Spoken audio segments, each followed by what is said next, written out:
Have you ever wondered why some men, they've got everything, the businesses, the investments, a beautiful family, and then for some reason self-destruct, or even almost like just a blind spot is revealed and they blow their life up?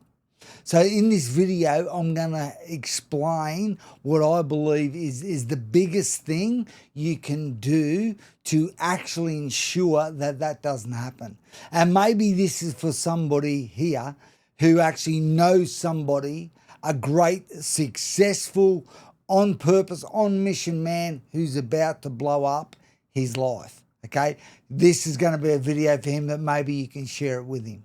Over the amount of time, since 2009, I've coached thousands of men, successful men that have just produced and served and given so much to communities. And obviously themselves, they've got all the bells and whistles, yet something can be just a little off. And if something's just 1 degree off, a year, a decade later, it can be way off track and you not even realize it.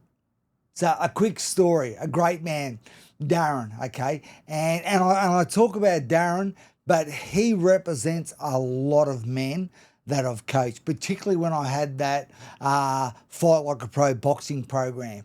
And one of the gyms that I had a massive 5 meters by about 4 meters high, all glass window. That was the front I could see. So in my office, in my chair, on my desk, I could see when new men would come. I could see straight up the driveway, up the car park.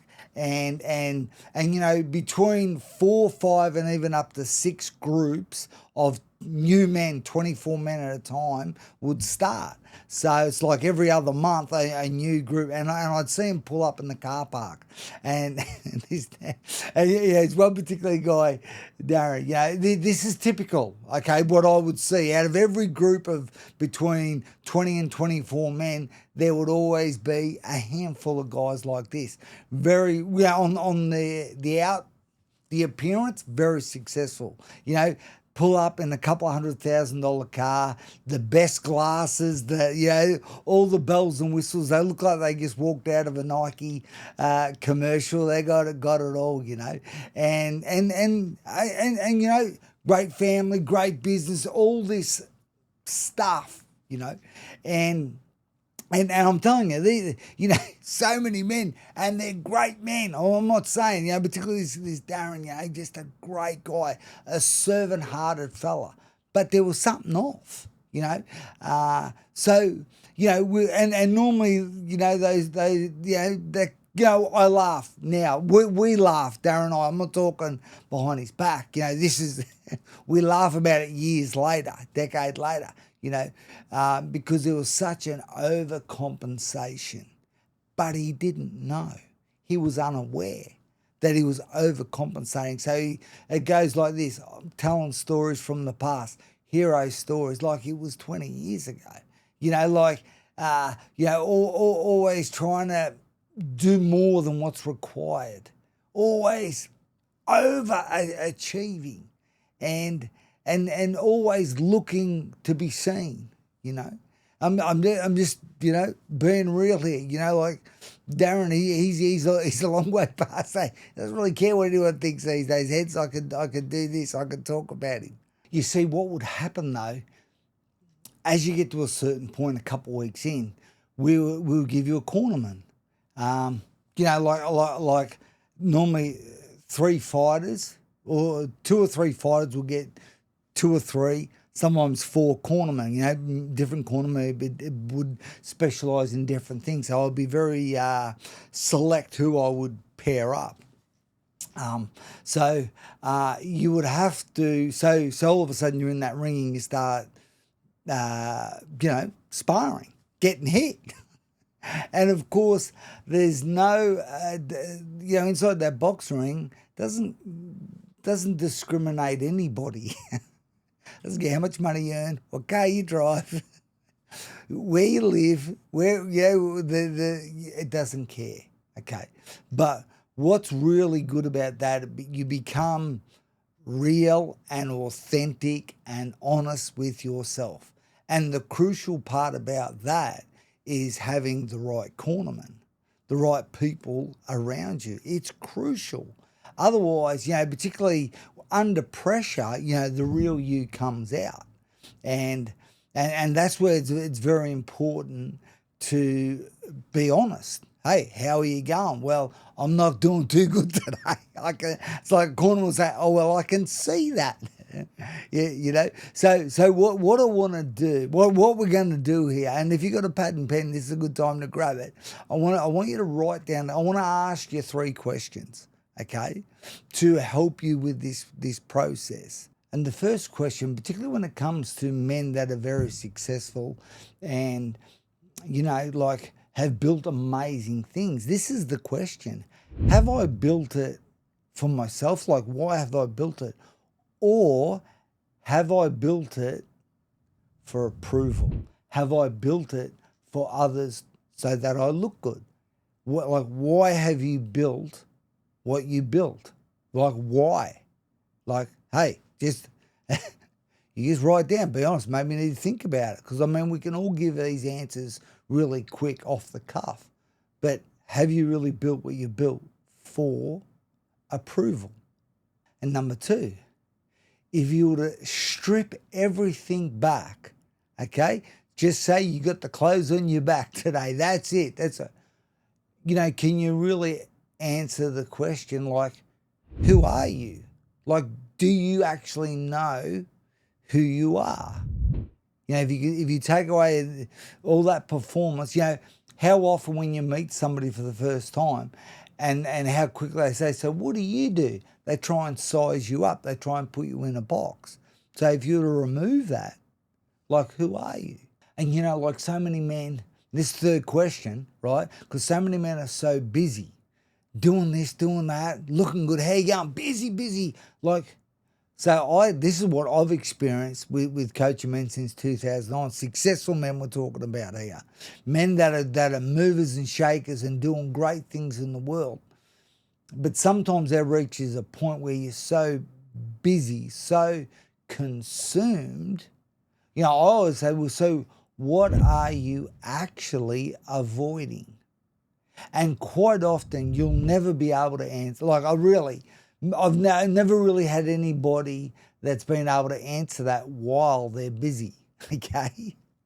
It's not until you actually practice slowing down, practice actually sitting, doing so-called nothing, but it's not nothing. You're actually slowing down, winding down, because you'll never get clarity without that.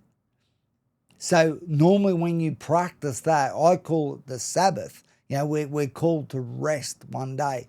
No technology, no nothing, just rest and be with yourself. Maybe be with loved ones, with no jobs, no errands to run, no nothing. Like, that's when you'll see the irrits. I've got to do this, I've got to do that, I've got to check this email, I've got to do that. That's when you'll see what you're avoiding. I'll tell you, man, it sounds easy when you say it quick. It's not as easy. I dare you to try that.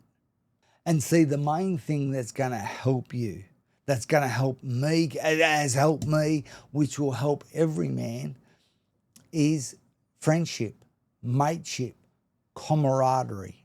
This is why we need the right men in our corner.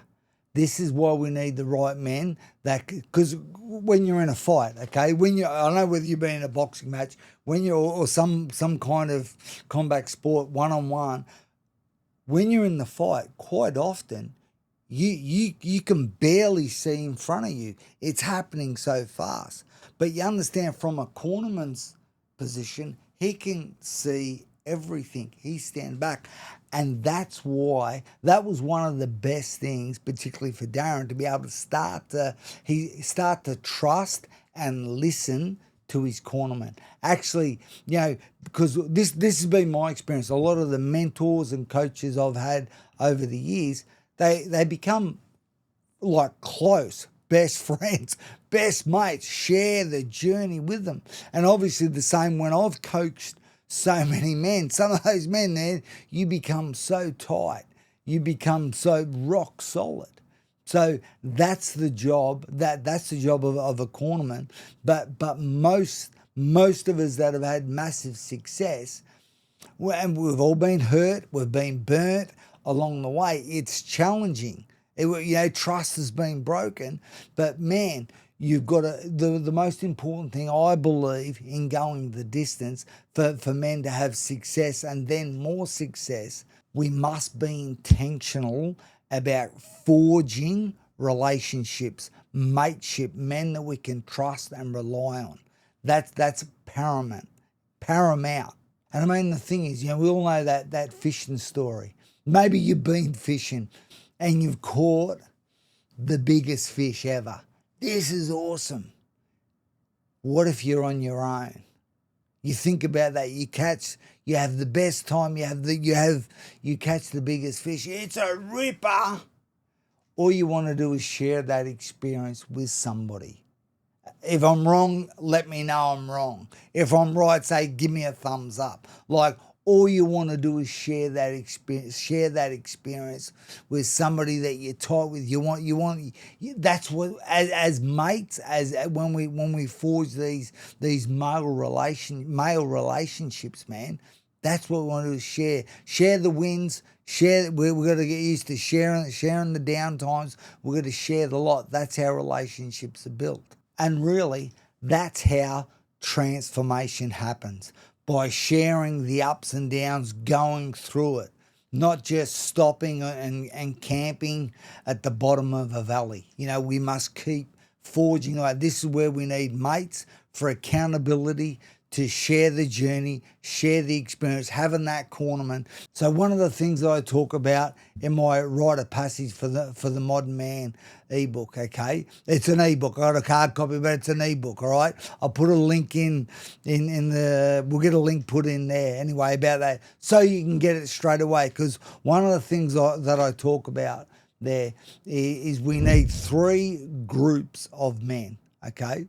This book is the best. The principles in this book, well, like I would, with that boxing program, we would put about 100 men through a year. Sometimes a little more, sometimes a little less, but around 100 men every year. So fresh men doing 10-week programs. So that book is almost like the guts of who you needed to become to step through those ropes in front of up to 1,000 people, knowing you'd never fought, because that was the qualifier. You'd never had a boxing match. So if you've got challenges, this book is the way to go. But in that book, one of the crucial things I talk about is 3 men or 3 groups of men. We need somebody to receive from, somebody to show us the way, a mentor, a coach, a father figure, somebody who loves us unconditional, wants the best for us. Some of us have trusted the wrong men. I know, I have, right? But on the middle guy, we need the middle group of men, okay? We need that camaraderie, that mateship that I'm talking about. Do life with, okay? Do life with together, But what's very interesting about these guys, what I've found, because we've all got mates, we know people, fair-weathered friends sometimes, but when we understand each other's purpose and mission, that way we'll support each other. And the third man that we need, or group of men, we need to be lifting the next guy up. Okay, I explain that obviously in a lot more detail in that little book. That will help you. That will help you if you get a couple of mates to read it and say, how are you going here? Be that guy to just say, hey, check this out. That will actually help you start to form these kind of people, start to be able to see where people are at. Because I'm telling you, and this is, I'll finish on this, okay? Not everybody is here for the long haul, okay? So some people you meet, it's for a reason. Some people it's for a season. Some people it's for a lifetime, okay? And this is when we're transitioning from one season to another, from one success to another success. Not everybody's going to go with us. So we've got to understand what group are you in. Like what group do you have people in? Because I'm not saying that you class people. Hear what I'm saying here, but you just got to understand the relationship so that you can fulfill everything that I believe God has put in you. So there's a link there. Check that book out. Yeah, man, enjoy it. Grab a mate, read it with them.